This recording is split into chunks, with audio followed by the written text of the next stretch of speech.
We don't really think about it often, but essentially, most of the time, you don't really even know the truth. A lot of times, you basically just have to come up with your own truth or just decide what you're going to think about a situation without really knowing the facts. This act of deciding what your truth can also be called narrative or storytelling.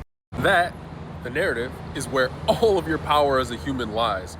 See, the people who have their way in this world just get everything that they want consistently. It's just because they understand that the reality can be whatever they decide that it is. It's those people who refuse to accept somebody else's story for their life. Every powerful superhero and every evil villain is a person who simply understands the power that they have in controlling the narrative.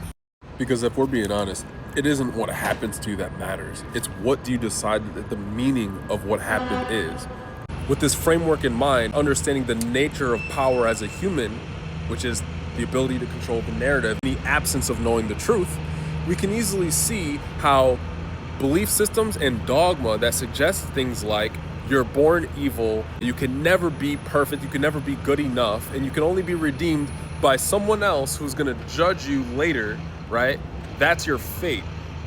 We can easily see with this framework of narrative that if you choose to believe stories about your life that someone else tells you, in the absence of your firsthand knowledge of the story, completely, voluntarily giving up all of your power as an individual and as a human, as a beautiful human.